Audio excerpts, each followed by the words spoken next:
Wow, we just finally have an NXT Premium Live event in a big arena. At least for this show, as big as Vengeance Day. Now it finally feels real. Like it means a lot already. Congrats to NXT. And we even were welcomed by none other than the SmackDown Women's Champion, legendary Charlotte Flair. And we are starting with a match that promises great expectations and just cannot disappoint. It was the right choice.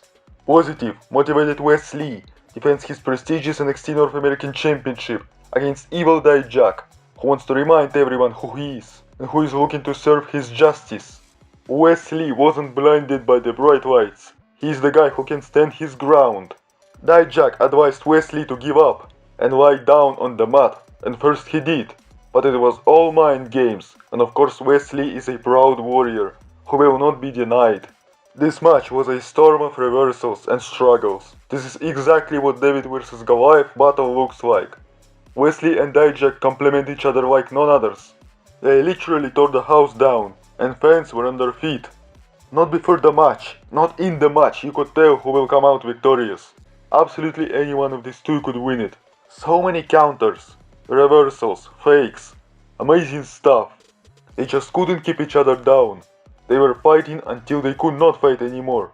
It was that hard that it couldn't end without controversy. Where desperate Dijak tried to end the match by using an armchair and a broom, but Tony D'Angelo and Stax came to Wesley's aid and took the bullet for him, what resulted to Wesley retaining his title in the ring. This is how you earn it. Hard work. Personification of David vs Goliath. By the way, this is the finger of Dijak right after the match. This is how hard you have to try to earn something. But at least as I already know, it's not fully broken, he's fine. Match rating is 4.25 stars. Right next, NXT Women's Tag Team Championships, where an unlikely duo of twinner Kiana James and a babyface Fallon Henley challenge the champions Katana Chance and Kayden Carter, who, by the way, are the longest reigning champions not just in NXT, but in all of WWE. Kayden Carter took a trip down memory lane and slapped Brooks Jensen, you know where, right in front of Kiana James. Plus, Kiana James and Fallon Henley don't necessarily trust each other yet, while the champions are longtime best friends. But nonetheless, challengers were able to put their differences aside and were working together quite well. In the end, Chance and Carter as always wanted to hit their tag team finisher, but no. Kiana James pushed Katana Chance from the top turnbuckle, who fell down right to the floor, and then Fallon Henley rolled out Carter for the pin, while Kiana James assisted her and got the new tag team champions. By the way, Henley didn't even notice that assist, and later didn't appreciate it, but come on, you do what you gotta do to win here. This is a very selfish business where everyone is your rival, and you have to outsmart them in any way possible. She is the champion now, come on, celebrate! But is this how you end a long record-setting title reign? Unlikely duo unexpectedly defeating best friends and longest champs out of nowhere. I'm not sure. Match rating is 2 stars. 2 men, 1 spot. Let's get him, Carmelo Hayes vs Apollo Crews in a 2 out of 3 falls match of styles. This is a situation where there is no coming back and there is no tomorrow for these two. Both desperately need a win and can't lose. What was it like? It was all grappling game, classic chain wrestling. It's not to everyone's taste, very specific slow pace. And after a repetitive offense and a crossface, Carmelo Hayes scored the first fall, Crews tapped out. And when Trick Williams attempted to intervene by standing on the apron, there came Commander Aziz, who is now Dabba-Kato, to smash Williams and even the odds for Crews. But just in time, Carmelo Hayes recovered and hit Apollo with diving leg drop to close out 2 falls to none. And I knew there is something smelly regarding Crews and Dabba-Kato. And expectations were justified as the giant hacked Apollo only to then headbutt him and drive his spine into the steel chair with choke bomb. The only conclusion I can draw is that Apollo has fallen so low that they dragged out Dabba-Kato to get Apollo back on track.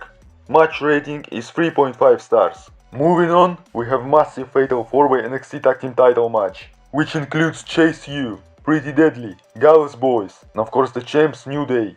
Kofi Kingston looks very happy and positive, despite recent Royal Rumble botch. Understandably, there were no breaks and it was straight action, but it was quite boring and forgettable, so to speak.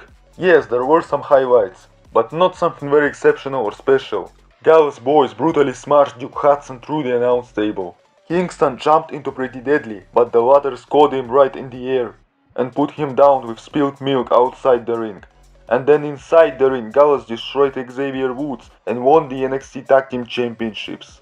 Chase U were definitely not ready for the gold yet. Pretty Deadly won them twice last year.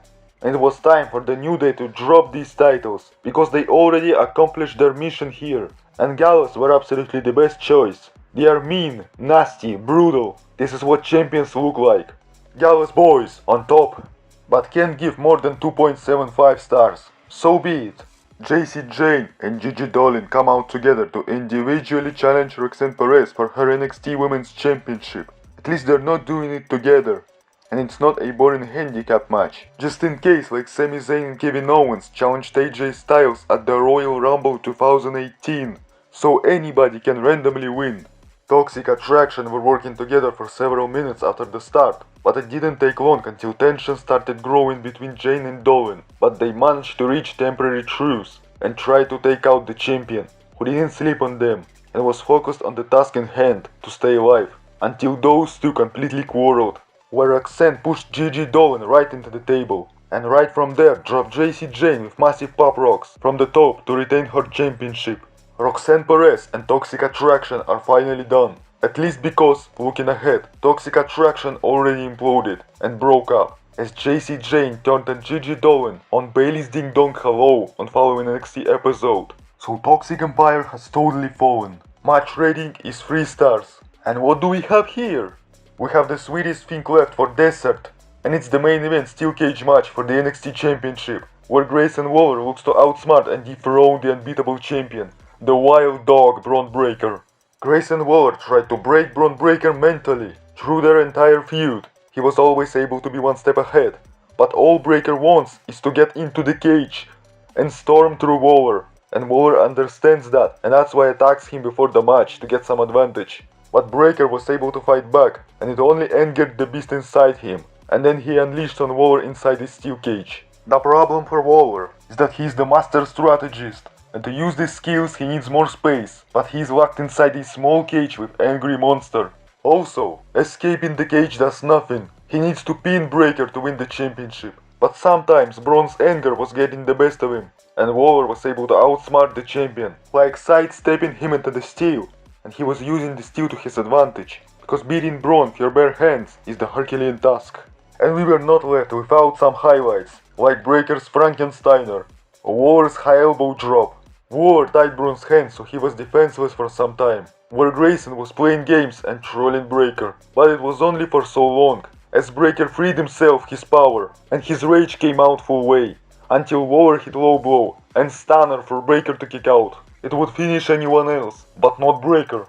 And the biggest mistake Waller made was climbing right to the top of the cage for a huge viral moment, but Breaker had none of it and stopped him in his tracks to viciously drop him from up high with the superplex, spear him once, and after talking some trash, kill Waller with second thunderous spear and keep his NXT championship.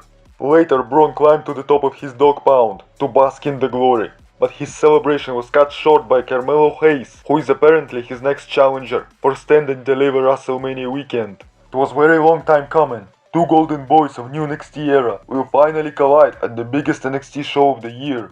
Waller also did his work and portrayed his character perfectly in this one, but apparently is not ready for the big championship. Match rating is 3.5 stars. So now we sum up all stars and divide them by number of matches, and we get exactly 19 divided by 6, what's just above 3 or 3.2 to be correct. And my overall grade will be 7. It was not predictable and matches were fine, but there is just something else needed for this to be a masterpiece. Thanks, see you yesterday. Damn!